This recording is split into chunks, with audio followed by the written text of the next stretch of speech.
Posibleng humina raw ang daloy ng tubig sa mga gripo sa ilang bahagi ng Metro Manila.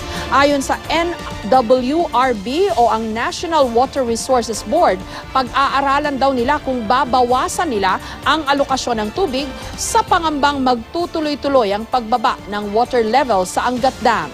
Live mula sa Quezon City, may report si Cesar Apolinario. Cesar?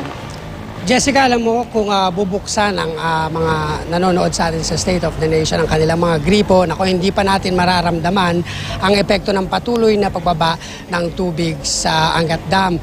Pero nananawagan na ang gobyerno ng pagtitipid. Lahat dapat tayo ay magtipid daw at pati yung commercial and industrial industries. Malakas to. Ay, oo nga, ang lakas. Ganito pa kalakas ang labas ng tubig sa mga gripo sa ilang lugar sa Metro Manila. Pero babala ng National Water Resources Board o NWRB, posibleng hindi magtagal yan dahil patuloy na bumababa ang level ng tubig sa Angat Dam na siyang nagsusupply sa mahigit 70% ng populasyon ng Metro Manila. Nasa 181.65 meters ang level ng tubig sa Angat Dam kaninang umaga. Bumaba ng 0.27 meters mula sa 181.92 meters kahapon. At malayong bumagsak sa alarming level na 180 meters. Pag nagtuloy-tuloy, tiyak daw na mauulit ang pila baldeng eksenang ito ilang taon lang ang nakakaraan nang magrasyon ng tubig dahil din sa pagbagsak ng tubig sa Angat Dam. Ini-evaluate ng Technical Working Group tsaka ng NWRB kung kailangan mag-reduce pa mag-further reduce ng allocation. Pero sa ngayon, kasi minomonitor pa ang level ng dam. Ang Maynilad sinabing sapat pa naman daw ang supply na ibinibigay sa kanila ng NWRB para maserbisyuhan ang kanilang mga customer. Pero kung di raw umulan sa buwan ng Hunyo, kung sakali man magkakaroon ng El Nino by fourth quarter or maaaring ang epekto niya, it could extend up to early next year. So, syempre, kailangan nga natin talaga ng conservation in order for us to preserve at least the level of Angat. Kung karamihan sa Metro Manila nalalagay sa alanganin ng supply ng tubig dito sa Muntinlupa, tila di pa ito problema. Ang kanila kasing pinagkukunan ng tubig, hindi ang Angat Dam, kundi ang Laguna Dibay. Tagulan man o tag-init, hindi naman problema ang mga residente rito sa Barangay Putatan, dito sa Muntinlupa, sa serbisyo ng tubig. Katunayan ito si Manggari, nagdidilig ng kanyang halaman at sa sandaling panahon lang ay nadidiligan na ang lahat ng halaman dito sa loteng ito dahil daw sa napakalakas na pressure na ibinibigay ng gripo. Mahigit 2 taon na nga itong pinakikinabangan ng mga taga Muntinlupa, Parañaque, Las Piñas at ilang parte ng Cavite.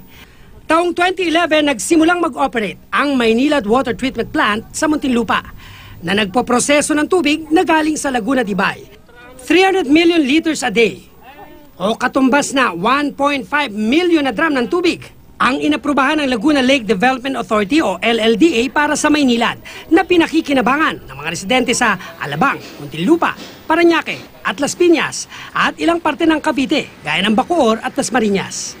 Yung tubig na kukunin sa Angat is hindi po siya totally doon na it's part of the water supply na kailangan ng population is nanggagaling na po sa Laguna Lake. Habang 50 million liters a day naman o katumbas ng 250,000 na drum ang inaprubahang volume ng tubig para sa Manila Water pero pinag-aaralan pa ang disenyo ng Manila Water Treatment Plant. Kapag nag-operate na ito, maseserbisyuhan ang mga residente ng probinsya ng Rizal.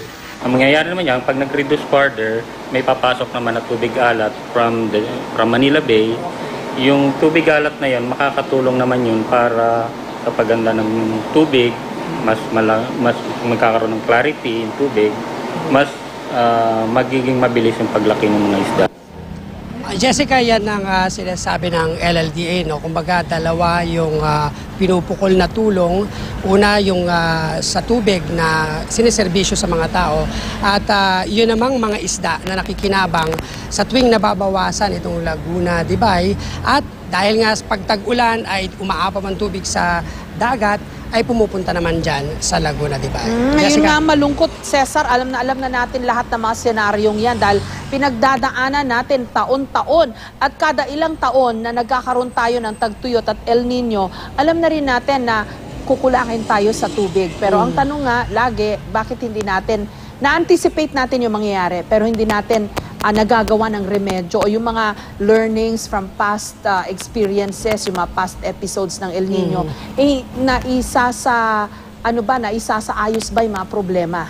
Exactly, Jessica. Yung ibang mga nakausap kong mga residente na gumagamit dyan sa Muntinlupa, parang dahil nga malakas ang pressure ng tubig, parang yung iba walang pakialam dahil maraming tubig sa Laguna Dibay dahil napakalaki nitong Laguna Dibay at napakarami ring tubig na laman meron ang Laguna Dibay. Pero gayon pa man, sana nga ay matuto yung ating mga kababayan na kailangan pa rin talagang magtipid at makisama na, dahil tayong lahat ay maapektuhan nitong El Nino na parating sa Hunyo.